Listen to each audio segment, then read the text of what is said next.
आज हम देखने जा रहे हैं एक सर्वाइवल डिजास्टर मूवी जिसमें अचानक से पृथ्वी का टेम्परेचर बहुत नीचे गिर जाता है और धरती पर ऐसी खतरनाक हवा चलने लगती है जिसके कांटेक्ट में आते ही कोई भी चीज पल भर में बर्फ बन जाती है। चाहे सड़कें हों, घर हों या इंसान तक, सब कुछ तुरंत बर्फ में जम जाता है। अब ऐसी डरावनी सिचुएशन में क्या इंसान जिंदा रह पाएगा, यही हम देखने वाले हैं इस मूवी में। तो कहानी शुरू होती है बर्फ से ढके हुए एक जगह को दिखाते हुए, जहां हमें बताया जा रहा था कि हम सब ये मानते हैं कि धरती का सबसे ठंडा इलाका उत्तर या दक्षिण ध्रुव पर है, लेकिन हकीकत कुछ और ही है। असल में वो जगह हमारी पृथ्वी से ठीक 35 माइल ऊपर स्थित है और वहां का टेम्परेचर -140 डिग्री तक नीचे चला जाता है। और वहां की ये ठंडक अगर फैल जाती तो धरती को जमने में ज्यादा वक्त नहीं लगता, अगर वायुमंडल में मौजूद वजन लेयर हमें बचा नहीं रही होती। इसके बाद हम जैक नाम के एक आदमी को देखते हैं। जैक ऑस्ट्रेलिया का एक रिसर्चर था। वो वहां की इंटरनेशनल क्लाइमेट रिसर्च एजेंसी में काम करता था और ऑस्ट्रेलिया से 500 माइल दक्षिण में नॉर्थ स्टार नाम के एक रिसर्च सेंटर में मौजूद था। तो जैक यहाँ एलेक्स के साथ सूरज ग्रहण के बारे में बात कर रहा था, क्योंकि सूरज ग्रहण के कारण धरती की ओजोन लेयर कमजोर हो रही थी, जो बिल्कुल भी अच्छा संकेत नहीं था। उधर साइंटिस्ट्स जब वायुमंडल की सारी चीजें चेक कर रहे थे तो उन्होंने देखा कि वायुमंडल के एक लेयर का टेम्परेचर लगभग 20 डिग्री सेल्सियस तक गिर चुका है, लेकिन इस बात को उन्होंने ज्यादा सीरियसली नहीं लिया। अब हमें स्पेस से धरती का एक सीन दिखाया जाता है जहां एक समंदर के बीच कुछ अजीब हो रहा होता है। उसी समय जैक को उसकी वाइफ एमा का फोन आता है। एमा यहाँ जैक से कहती है, क्या बात है, तुम्हारा तो कब से आने का टाइम था, फिर तुम अभी तक क्यों नहीं आए? मैं यहाँ हमारे लॉयर के साथ बैठी हूँ, जितनी जल्दी हो सके यहाँ आओ, तुम्हारे साथ मेरा रिश्ता रखने का अब एक पल भी मन नहीं कर रहा। असल में आज एमा और जैक का डिवोर्स होने वाला था, इसलिए एमा अपने लॉयर के साथ बैठी जैक का इंतजार कर रही थी। लेकिन जैक अपने रिसर्च के काम में इतना बिजी था कि वह पहले ही 20 मिनट लेट हो गया था, इसलिए वह जल्दी से वहां पहुंचता है और उनके साथ डिवोर्स के बारे में बात करने लगता है। उधर हम फिर से उस समंदर की स्थिति देखते हैं जो धीरे धीरे बहुत बड़े पैमाने पर फैल रही है। इसी दौरान ओजोन लेयर से बहुत सारा वाष्प नीचे की तरफ आ रहा है। वहीं हम नॉर्थ स्टार शिप को भी देखते हैं जहां जैक का दोस्त एलेक्स मौजूद है। तो एलेक्स यहाँ उनके टेम्परेचर ग्राफ की तरफ ध्यान देता है और देखता है कि अचानक यहाँ का टेम्परेचर बहुत नीचे गिर गया है और आज पहली बार इस जगह का टेम्परेचर इतना नीचे आया है। उधर एलेक्स जब आगे देखता है तो पाता है कि क्वासर जैसी घनी भाप उनके जहाज की तरफ बढ़ रही है, जो बहुत हद तक हवा जैसी लग रही थी। धीरे धीरे ये हवा उनके जहाज के ऊपर से गुजरती है और जो भी इस हवा के स्पर्श में आता है वह पल भर में बर्फ में बदल जाता है, इंसान हो या जहाज, चेयर, टेबल, सब कुछ। इसके बाद देखा जाता है कि एलेक्स समेत जहाज में जितने लोग थे वे सभी इस भयानक हवा के स्पर्श में आ जाते हैं और पल भर में बर्फ में जमकर मर जाते हैं और ये हवा धीरे धीरे शहर की तरफ बढ़ने लगती है।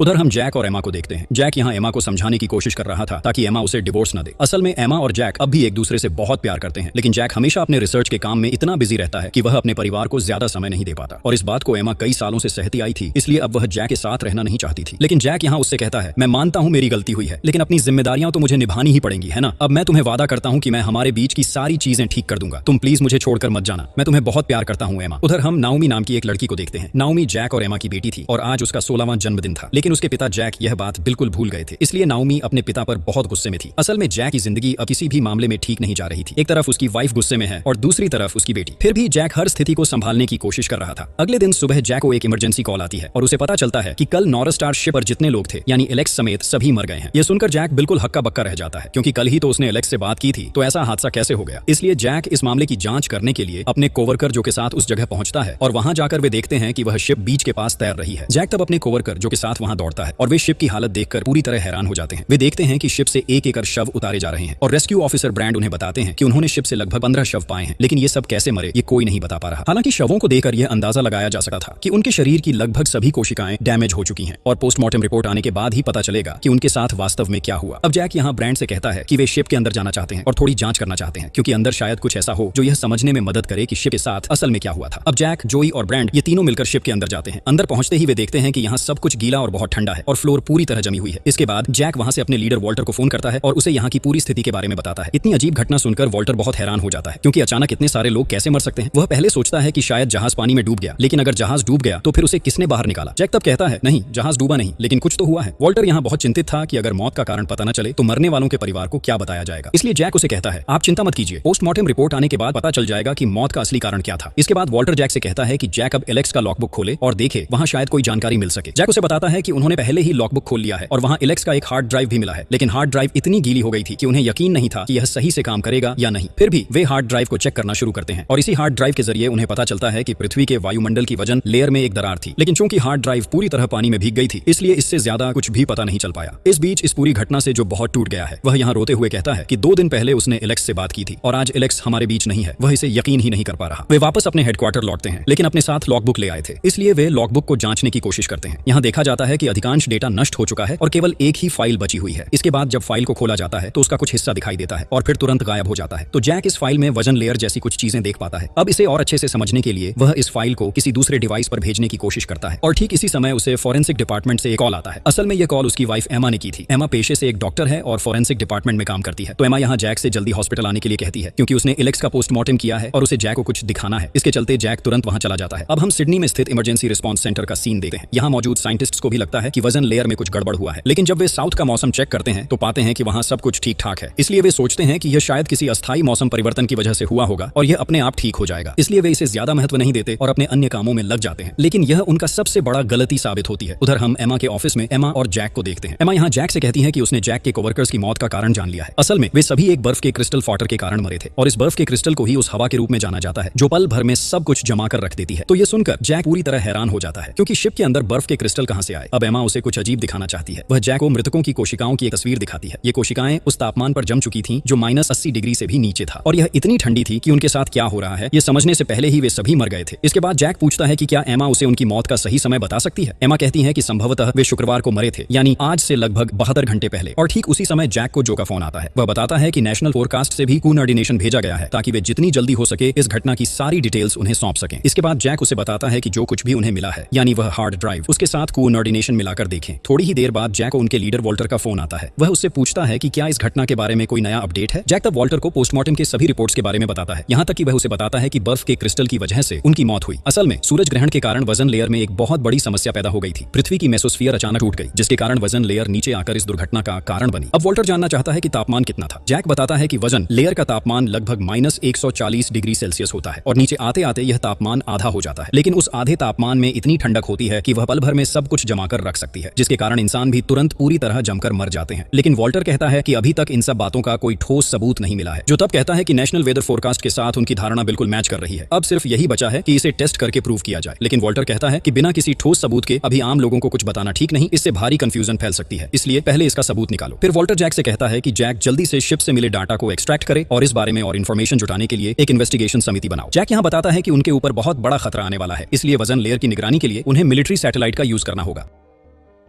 लेकिन अनुमति कभी नहीं मिलेगी, इसलिए जैक अवैध तरीके से मिलिट्री सैटेलाइट हैक कर देता है और वहां से बहुत सारा डेटा चुरा लेता है। लेकिन ब्रांड यहाँ जैक की बात को कुछ भी विश्वास करने को तैयार नहीं था, क्योंकि इस तरह की घटना धरती पर कभी नहीं हुई थी और इसके अलावा जब तक इस घटना का कोई सबूत नहीं मिलता वह कुछ भी नहीं कर सका। वह चाहकर भी कोई इन्फॉर्मेशन लोगों को नहीं बता सका। जैक इससे बहुत परेशान हो जाता है। उसे समझ ही नहीं आ रहा था कि वह क्या करे, क्योंकि जैक यह अच्छी तरह जानता था कि जो वह सोच रहा है वही हुआ है। आखिर वह भी एक साइंटिस्ट था, इसलिए जैक यहाँ मन ही मन सोचता है कि भले वह पूरी दुनिया के लोगों को नहीं बचा पाए, लेकिन अपनी परिवार को वह जरूर बचाएगा, क्योंकि बिना सबूत उसके शब्दों पर कोई विश्वास नहीं करेगा। इसलिए उसके पास अब कुछ भी करने का विकल्प नहीं था और इस मामले को साबित करने में बहुत समय लगेगा, जो कि उनके पास नहीं था। तो जैक जल्दी से अपनी वाइफ एमा को फोन करता है। वह एमा से कहता है कि वह उसे सारी इंफॉर्मेशन बताए और फिर उसे अपने लैब में आकर उससे मिलने के लिए कहता है। साथ ही वह एमा के माता पिता को भी साथ लाने को कहता है। अब बात करने के बाद जैक सीधे नाओमी के स्कूल की तरफ जाता है, क्योंकि इस समय नाओमी स्कूल में होती है। लेकिन वहां पहुंचने पर जैक देखता है कि नाओमी आज स्कूल में नहीं है। जैक को पता चलता है कि नाओमी अपने दोस्तों के साथ बीच घूमने गई है, इसलिए वह जल्दी से अपनी गाड़ी मोड़कर बीच की तरफ बढ़ता है। लेकिन इसी समय जैक को उसका असिस्टेंट जो का फोन आता है, जो बताता है कि इमरजेंसी सेक्टर से खबर आई है कि उनके शहर के रैंड बीच की तरफ एक आपदा आने वाली है, जो अनुमानित रूप से केवल 1 घंटे में पहुंच जाएगी। वहां शायद बर्फ का क्रिस्टल आने वाला है। ये सुनकर जैक बहुत डर जाता है, क्योंकि रैंड वही बीच है जहां अब नाओमी है और जैक को वहां पहुंचने में लगभग 1 घंटे का समय लगेगा। इसलिए जैक समझ ही नहीं पा रहा था कि क्या करे, लेकिन अपनी बेटी को बचाने के लिए उसे तो वहां जाना ही होगा। उधर एमा अपनी माँ बाप को फोन करने की कोशिश कर रही थी, लेकिन इसी बीच जैक एमा को कॉल कर रहा था। हालांकि एमा ने फोन रिसीव नहीं किया। वहीं हम बीच के पास नाओमी और उसके दोस्तों को देखते हैं। नाओमी के 2 दोस्त समंदर में जाकर सर्फिंग करने लगते हैं और नाओमी तट पर खड़ी होकर उन्हें देखती रहती है। अचानक नाओमी का एक लड़का दोस्त कहता है कि आज समंदर का पानी बहुत ठंडा है। वह इससे पहले कई बार इस समंदर में सर्फिंग करने आया है, लेकिन यहाँ का पानी कभी इतना ठंडा नहीं था। उसी समय नाओमी देखती है कि कुछ अजीब धुंध जैसा कुछ तट की तरफ बढ़ रहा है। नाओमी समझ नहीं पाती कि यह क्या है और इसे एंजॉय करती रहती है, यहाँ तक कि मजे के लिए फोटो लेने लगती है। और ठीक इसी समय वहाँ जैक पहुंचता है। जैक चिल्लाकर अपनी बेटी को बुलाता है और नाओमी को बताता है कि यह धुंध बर्फ के क्रिस्टल हैं, जो किसी भी हाल में इंसानों के स्पर्श में आते ही उन्हें बर्फ में जमाकर मार देते हैं। ये सुनकर नाओमी बहुत डर जाती है। इसके बाद नाओमी और जैक अपने 2 दोस्तों को बुलाते हैं, लेकिन वे उनसे काफी दूर होने के कारण लड़के कुछ भी सुन नहीं पाते। कुछ समय समय बाद वे स्थिति समझ पाते हैं, लेकिन तब तक बहुत देर हो चुकी थी। इसलिए पल भर में वे भी उस हवा के स्पर्श में आ जाते हैं और बर्फ में जमकर तुरंत मर जाते हैं। उधर जैक अपनी बेटी नाओमी को लेकर तेजी से दौड़ता है और उन्हें अपनी कार में बैठा देता है। जैक तुरंत कार स्टार्ट कर देता है। कुछ दूर जाने के बाद जैक ब्रैंड को फोन करता है और बताता है कि बर्फ के क्रिस्टल रैंड बीच की ओर बढ़ चुके हैं। इसके कारण 2 लड़कों की मौत भी हो गई है। जैक चाहता है कि ब्रैंड उसकी बात पर विश्वास करे। ये सब सुनकर ब्रैंड अब जैक की बात को सीरियसली लेता है। वह समझ जाता है कि वास्तव में बहुत बड़ा खतरा आने वाला है, इसलिए जो कुछ करना है उसे अब भी करना होगा। उधर बर्फ के क्रिस्टल उनके बहुत करीब आ चुके थे। इसी कारण जैक पूरी स्पीड से कार चलाता है। यह सब देखकर नाओमी बहुत डर जाती है और जोर जोर से रोने लगती है। वह जैक से पूछती है, पापा क्या हम मर जाएंगे? लेकिन जैक अपनी बेटी को भरोसा देने की कोशिश करता है। वह कहता है कि किसी भी हाल में वह नाओमी को बचाएगा, इसलिए नाओमी को बिल्कुल भी डरने की जरूरत नहीं है। इसके बाद वे किसी तरह अपने शहर की ओर पहुंचते हैं। वहीं दूसरी तरफ हम एमा को देखते हैं। एमा अपने माँ बाप को फोन नहीं पा रही थी, इसलिए वह सीधे उनके घर जाती है और वह उन्हें पूरी बात बताती है कि धीरे धीरे उनके शहर की ओर बर्फ के क्रिस्टल बढ़ रहे हैं, जो लोगों को पूरी तरह बर्फ में जमे हुए मार रहे हैं। लेकिन वे यहाँ एमा की बात पर भरोसा नहीं कर सकते, क्योंकि यह जैक का अनुमान था। इसी समय जैक एमा को फोन करता है और कहता है कि वह अपनी माँ बाप के साथ घर में ही रहे, क्योंकि वे अब समय पर बाहर नहीं निकल पाएंगे। बर्फ के क्रिस्टल उनके शहर के बहुत करीब आ चुके हैं और किसी भी समय यह पूरे शहर में फैल सकता है। इसलिए एमा को अपने घर के अंदर ही खुद को हीट रखने की व्यवस्था करनी होगी और वह अपनी बेटी नाओमी को लेकर अपने लैब चली जाएगी। वहीं दूसरी तरफ हम ब्रैंड को देखते हैं। ब्रैंड अपने न्यूज ऑफिस को कॉल करता है और आपदा की खबर देता है, ताकि न्यूज चैनलों के जरिए पूरे देश के लोगों को यह इंफॉर्मेशन मिल सके। अब ब्रैंड के बॉस ने सभी को यह बात बता दी और पल भर में हर न्यूज चैनल पर इस आपदा की खबर चलने लगी है। इससे आम लोग बहुत डर जाते हैं। वहीं हम फिलाडेल्फिया का एक सीन देखते हैं, जहां जैक के लीडर वॉल्टर के को-वर्कर उसे बताते हैं कि इस आपदा समिति में जैक को रखने के लिए वॉल्टर वास्तव में संतुष्ट नहीं था, क्योंकि जैक पर उसके काम में लापरवाही करने के कई रिकॉर्ड हैं। इसलिए वह इस आपदा समिति में जैक को नहीं रखना चाहता।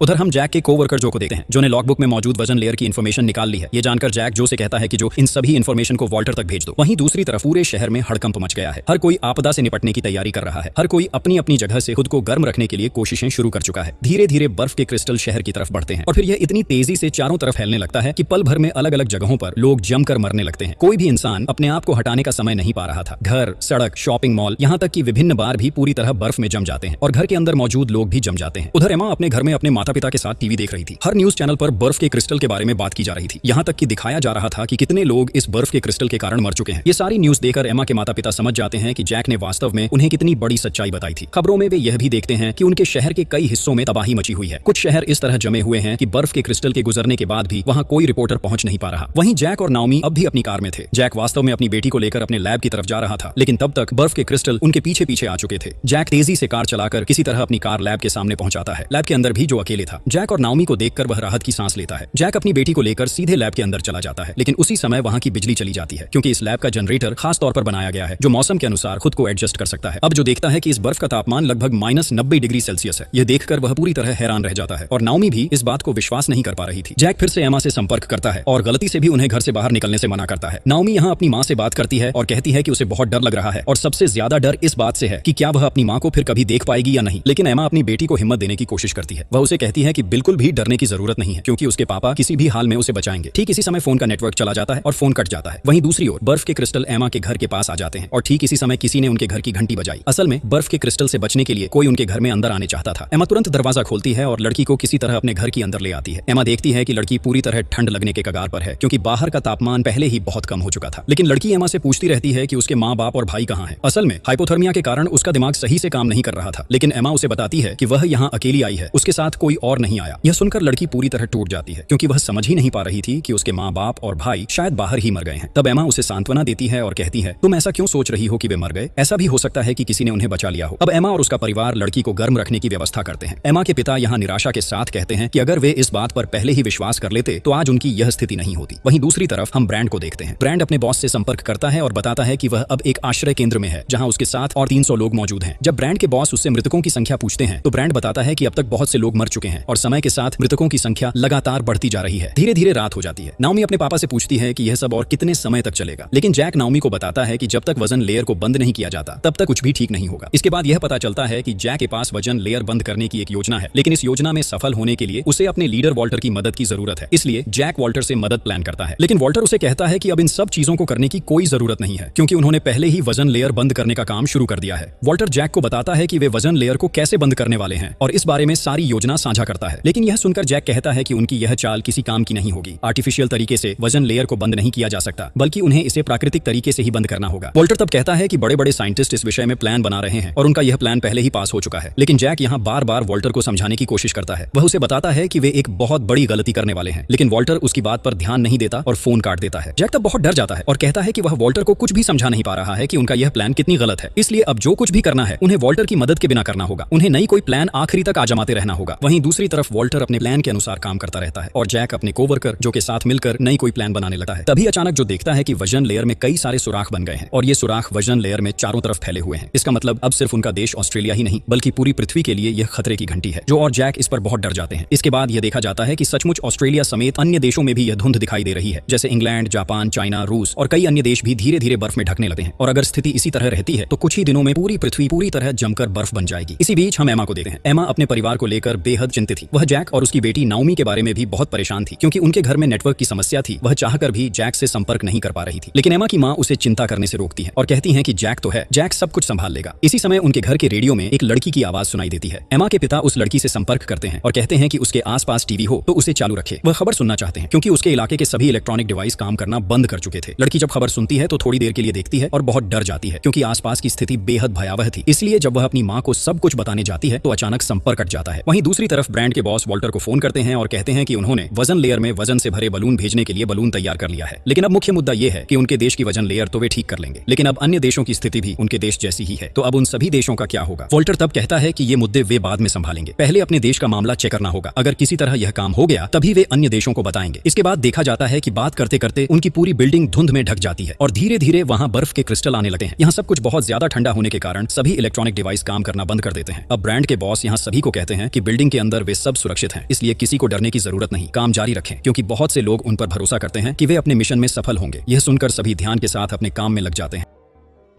इसी बीच वॉल्टर की कोवर्कर औरत कहती है कि उसे अब भी लगता है कि इस मिशन को पूरा करने के लिए जैक को बुलाना चाहिए। लेकिन वॉल्टर कहता है कि जैक की कोई जरूरत नहीं है, वह खुद इस मिशन की सारी जिम्मेदारी निभा रहा है और जैक की किसी मदद के बिना उन्होंने 80% काम सफलतापूर्वक पूरा कर लिया है। औरत तब कहती है कि अगर किसी कारण से उनका यह प्लान काम नहीं करता तो नई प्लान के लिए जैक की जरूरत पड़ेगी, क्योंकि जैक शुरू से ही इस मुद्दे को समझ चुका था और उसके पास निश्चित रूप से कोई नई प्लान होगी। लेकिन फिर भी वॉल्टर जैक को बुलाना नहीं चाहता। इसी बीच ब्रांड के बॉस का एक आदमी बलून लॉन्च करने की जगह पर जाता है और अपना मुख्य काम शुरू कर देता है। दरअसल वे इस बलून के गैस के माध्यम से वजन लेयर का वजन बढ़ाना चाहते थे। इसी बीच ब्रांड के ऑफिस से खबर आती है कि अब मात्र 40 मिनट के भीतर बर्फ के क्रिस्टल पहुंचने वाले हैं। लेकिन वजन लेयर के पास जाकर बलून पर काम करने के लिए उन्हें लगभग 1 घंटे का समय चाहिए और अब उनके पास वह समय भी नहीं है। इसलिए ब्रांड के बॉस उन्हें जल्दी काम करने के लिए कहते हैं। इसी बीच वजन लेयर में बलून भेजने के लिए एयरफोर्स के प्लेन और नेवी के जहाज तैयार किए गए थे। उनमें से कई बर्फ के क्रिस्टल के प्रभाव में आ जाते हैं। सामान्य प्लेन और जहाज भी इस हादसे में गिर जाते हैं और इस पूरी स्थिति को देखकर वॉल्टर उस कोवर्कर औरत के टैब में छिपा फोन से जैक को कॉल करता है। वह जैक को सारी घटना विस्तार से बताता है। इसके बाद वह जैक को एक मिलिट्री सैटेलाइट से जोड़ देता है और कहता है कि वह जितना हो सके अपनी प्लान के अनुसार काम करे। और उस समय जैक को वॉल्टर की मदद की जरूरत थी, क्योंकि वह मिलिट्री सैटेलाइट से जुड़ना चाहता था। इसी बीच जब वजन लेयर में बलून सही ऊंचाई पर पहुंचते हैं तो ऊपर मिसाइल भेजी जाती है, क्योंकि ये मिसाइल ऊपर पहुंचने के बाद विस्फोटित की जाएंगी, जिससे वहां मौजूद सभी बलून फट जाएंगे और गैस चारों ओर फैल जाएगी। इससे वजन लेयर की घनता बढ़ेगी और उसमें मौजूद छेद बंद हो जाएंगे। मिसाइल भेजे जाने के बाद सभी बड़े उत्साह से स्थिति देखने के लिए बैठे रहते हैं। जैक भी यह देखने के लिए इंतजार कर रहा था कि उनकी यह प्लान सफल होगी या नहीं। अब देखा गया कि वजन लेयर में बलून फोड़ने के बाद मैग्नीशियम चारों तरफ फैल गया। इस बीच नाओमी अपनी माँ के लिए बहुत चिंतित हो गई और रोने लगती है। उसे ऐसा लगने लगता है कि उसके पापा ने अपनी माँ के बारे में बिल्कुल नहीं सोचा। वो हमेशा की तरह अपने काम में ही बिजी रहते हैं। नाओमी जब इस बात की शिकायत करती है तो जैक उसे समझाते हैं कि वो पूरे प्लेनेट को बचाने के लिए काम कर रहा है, वरना उसकी मम्मी समेत सब मर जाएंगे। एक साइंटिस्ट के नाते उसे सबका ध्यान रखना चाहिए। नाओमी कहती है कि उसे नहीं लगता कि कोई भी बचेगा, ये बर्फ के क्रिस्टल सबको मार देंगे। पर जैक उसे भरोसा देते हुए कहते हैं, तुम चिंता मत करो, हम सब बचेंगे, मैं किसी तरह से व्यवस्था करूंगा, तुम्हारी मम्मी को कुछ होने नहीं दूंगा। अब देखा गया कि जो बलून ऊपर भेजे गए थे वे किसी भी काम नहीं आए, लेकिन यह सब जैक की झूठी सांत्वना थी। वास्तव में वे बलून कोई असर नहीं कर पाए और वजन लेयर की स्थिति बिल्कुल वैसे ही बनी रही। वॉल्टर की सारी योजना असफल हो गई और वह हार मान लेता है। नाओमी यह सब देखकर कहती है कि अब सभी को अपने पापा पर भरोसा करना चाहिए। उसके पापा के पास एक प्लान है, हालांकि वह पूरी तरह से सुनिश्चित नहीं है कि यह प्लान काम करेगा या नहीं, फिर भी वह इसे एक बार आजमाना चाहता है। इसके बाद जैक को उसकी प्लान के अनुसार काम करने की अनुमति दी जाती है। तुरंत ही जैक वॉल्टर से संपर्क करता है और कहता है कि उसके पास अमोनियम नाइट्रेट से भरी एक रॉकेट भेजने के लिए कहा जाए। अमोनियम नाइट्रेट अब एकमात्र माध्यम है जो प्राकृतिक रूप से मेसोस्फीयर को मुरम्मत करेगा और वजन लेयर में फैले हुए सुराख बंद हो जाएंगे। इससे पृथ्वी पर भी बर्फ के क्रिस्टल का आना बंद हो जाएगा। वॉल्टर तब कहता है कि वह सभी चीजों का इंतजार इंतजाम कर देगा। वह जैक से माफी भी मांगता है और कहता है कि जैक को शुरू से ही उनकी टीम में होना चाहिए था, लेकिन उसकी गैर मौजूदगी के कारण इतना बड़ा गलती हुई। जैक उसे कहता है कि अब सभी चीजें भूल जाओ, क्योंकि अब इन सब पर समय गंवाने का कोई मौका नहीं है। जैक तुरंत अपने काम में लग जाता है। कुछ समय बाद जब वॉल्टर अपने परिवार की खबर लेने जाता है तो उसे पता चलता है कि उसकी पत्नी पहले ही जहाज पर घूमने चली गई थी, लेकिन वह जहाज भी बर्फ के क्रिस्टल के स्पर्श में आकर जम गया, जिससे उसकी पत्नी वहीं मर गई। जहाज के अंदर जो लोग थे अब उनमें से कोई भी जीवित नहीं है। वॉल्टर इसमें बहुत कष्ट महसूस करता है। उसे समझ आता है कि उसकी गलती की वजह से यह सब हुआ। उसे जैक पर भरोसा करना चाहिए था तो शायद आज उसकी पत्नी को खोना नहीं पड़ता। इधर देखा जाता है कि जैक और जो लैब में काम कर रहे थे, लेकिन अचानक नाओमी ध्यान देती है कि जो को कुछ अस्वस्थ सा लग रहा है। नाओमी उससे पूछती है, तुम्हें क्या हुआ? क्या तुम अस्वस्थ महसूस कर रहे हो? जो कहता है, तुम कोई चिंता मत करो, मुझे कुछ भी नहीं हुआ, मैं बिल्कुल ठीक हूँ। लेकिन कुछ समय बाद देखा जाता है कि जो अचानक सिर घूमते हुए गिर पड़ता है। फिर पता चलता है कि जो को असल में डायबिटीज है और उसने पिछले 2 दिनों से इंसुलिन नहीं ली थी, इसी वजह से आज उसकी यह हालत हुई। जैक बहुत घबराता है और कहता है कि वह अभी शहर जाएगा, चाहे जो भी हो, जो के लिए इंसुलिन लेकर आएगा। लेकिन जो उसे रोकता है और कहता है कि अगर जैक चला गया तो अमोनियम नाइट्रेट के कैलकुलेशन कौन करेगा? जैक कहता है कि इस बात की कोई चिंता मत करो, कैलकुलेशन कंप्यूटर खुद ही अकेले कर रहा है, इसीलिए यहाँ उसकी कोई जरूरत नहीं है। और इंसुलिन न लाए तो जो को बहुत बड़ा नुकसान होगा, इसलिए उसे जरूर जाना होगा। लेकिन नाओमी यहाँ अपने पिता के साथ डर रही थी कि बाहर जाने के बाद अगर उसके पिता भी बर्फ के घेरे में पड़ गए और वापस नहीं आए तो क्या होगा। लेकिन जैक बताता है कि बाहर जाकर पहले उसे गाड़ी स्टार्ट करनी होगी और गाड़ी के अंदर वह सुरक्षित रहेगा। यह कहकर वह तुरंत बाहर निकल जाता है। जाने से पहले वह नाओमी से कहता है कि वह किसी भी हालत में उसे सोने न दे, क्योंकि अगर जो सो गया तो वो कोमाते चले जाएगा। इधर वॉल्टर रॉकेट लॉन्च करने के बारे में बात कर रहा था और जो आदमी यहाँ रॉकेट लॉन्च करेगा वो आर्मी ऑफिसर वॉल्टर से कहता है कि रॉकेट लॉन्च करने के लिए जल्दी उसकी कैलकुलेशन की जरूरत है जो जैक के पास है। इसलिए वॉल्टर तुरंत जैक के ऑफिस में फोन करता है, लेकिन जैक वहां नहीं होने की वजह से फोन नाओमी रिसीव करती है। वॉल्टर तब नाओमी से कैलकुलेशन के बारे में पूछता है। नाओमी तब बताती है कि उसके पिता एक महत्वपूर्ण काम में गए हैं, इसलिए अब जो करना है वो उसे ही करना होगा। इसलिए वॉल्टर उसे समझा देता है। वॉल्टर तब नाओमी से कहता है कि अब यह कैलकुलेशन नाओमी ही अपलोड करेगी। इसके बाद वॉल्टर नाओमी को अपलोड करने का तरीका सिखाता है। नाओमी उस तरीके के अनुसार फाइल अपलोड करने की कोशिश करती है। नाओमी बहुत ही बुद्धिमान लड़की थी, इसलिए वह आसानी से यह काम कर सकती थी, लेकिन आधा अपलोड भी पूरा होने से पहले वहां की इलेक्ट्रिसिटी चली जाती है। इससे वे सभी बहुत निराश हो जाते हैं। नाओमी के पास कुछ भी करने का रास्ता नहीं था, इसलिए वह यहाँ जो को अपने पास लेकर बैठ गई और वह उसे जागाए रखने की पूरी कोशिश कर रही थी। लेकिन जो का दिमाग काम नहीं कर रहा था, वह बड़बड़ाता हुआ लगातार बातें करता रहा, लेकिन देखते देखते अचानक वह सो गया। नाओमी कितनी भी कोशिश करे उसे जगा नहीं पाई। इसके बाद देखा जाता है कि कुछ ही क्षणों में जैक इंसुलिन लेकर वापस आता है और नाओमी उसे उस कैलकुलेशन के बारे में सब कुछ बता देती है कि कैलकुलेशन अपलोड करते समय बिजली चली गई थी। जैक तब नाओमी से पूछता है कि लॉन्च साइट तैयार है या नहीं। नाओमी बताती है कि उसने सभी को कहते हुए सुना कि लॉन्च साइट पर किसी भी समय कुछ भी हो सकता है। जैक तब नाओमी से कहता है कि वह जो के साथ रहे, साथ ही कहता है कि बिजली वापस आने पर कंप्यूटर चालू कर दे और जैक बिजली कनेक्शन ठीक करने के लिए स्वयं जनरेटर रूम में चला जाता है।